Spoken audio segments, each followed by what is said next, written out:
Here is the 2005 Subaru Forester that I just picked up. It has a 5-speed manual transmission, and I plan on rebuilding it. Let's check it out.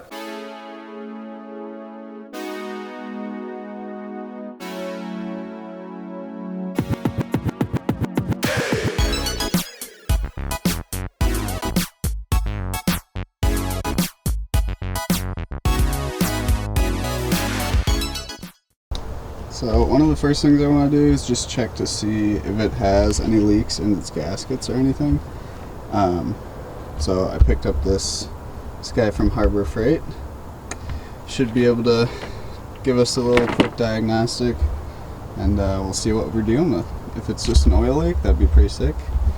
But I guess we'll see how the head gaskets are doing.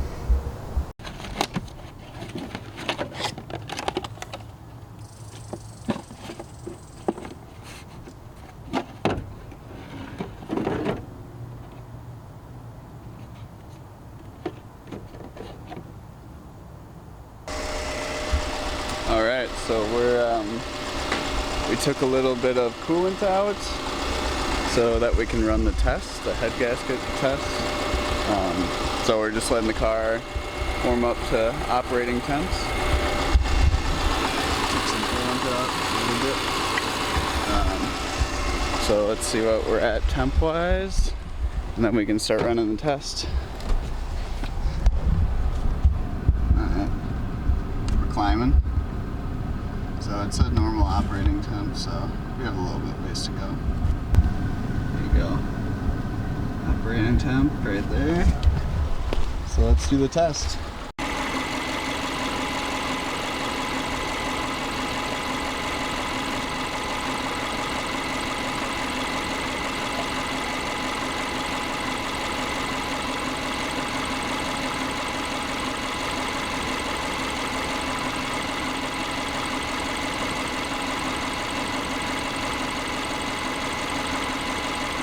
Round 1 of the test didn't go well. The bulb was malfunctioning, so I tried again.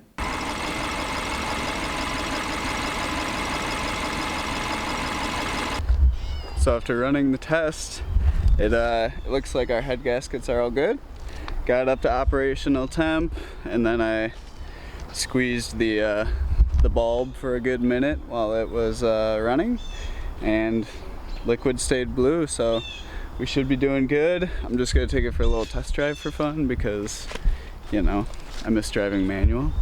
But yeah, then I'm gonna spray the underside and then try and locate, let it sit for a little bit, and then come back probably tomorrow, check to see if it's leaking from anywhere specific. It kind of looks like it's leaking from the back, almost where the engine connects to the transmission. So that might be, I mean, I know the rear main seals are a big common leaking point on Subarus, so I might kind of look up some more common leaking spots, and we might just have to pull the engine and go from there, because it seems like the head gaskets are all good.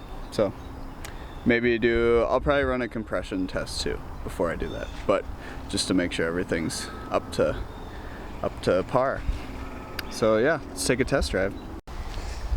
Quick cold start for the boys, why not?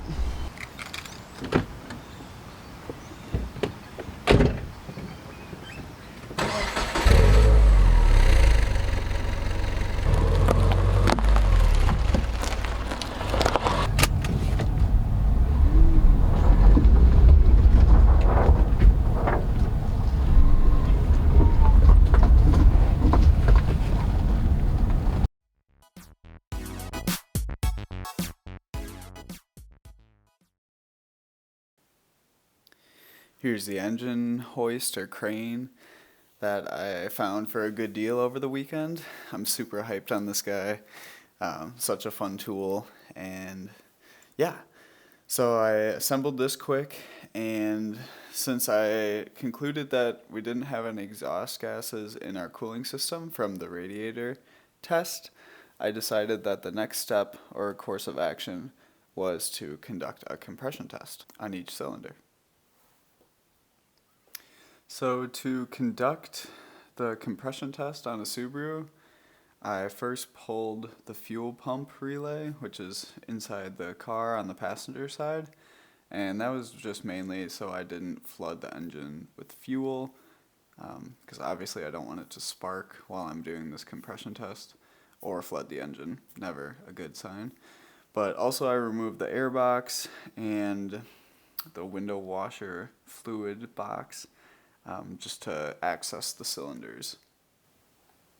Once that was all done, I started to remove spark plugs and spark coils from the engine, and then I connected the compression test gauge to each of the cylinders individually and came up with a reading.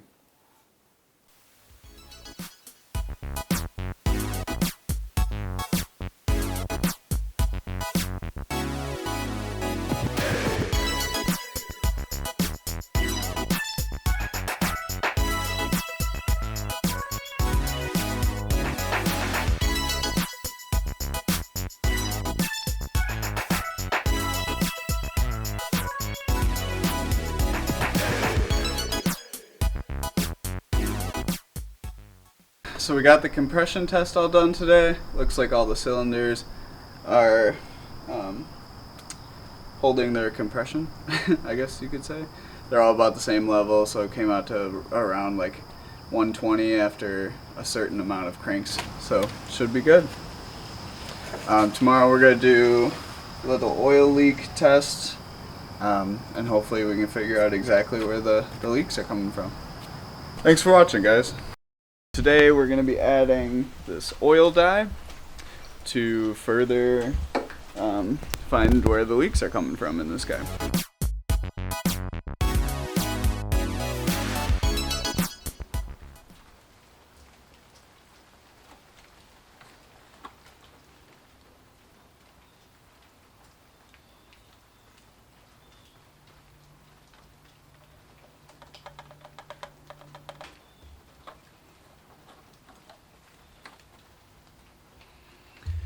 Now I'm just going to run the engine for 5 to 10 minutes and we'll go underneath, see where the leak's coming from.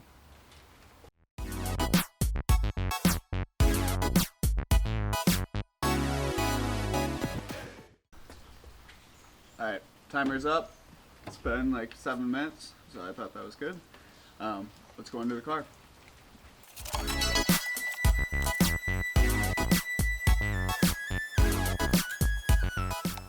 My diagnostic is as follows. Looks like we're going to change the spark plug seals, the valve cover gaskets, and then get a new oil pan and reseal that up, and this engine should be good to go. I think I will pull the engine just for fun because I've never pulled one and I've been wanting to for a while. So that should be my next steps. Yeah, I'm excited. I mean, it just looks like the oil pan's rusted out and it's whatever, throwing oil everywhere back there, which is why it was so wet and dirty and leaking a ton. So yeah, I'm glad I did that dye test and it seemed to work well.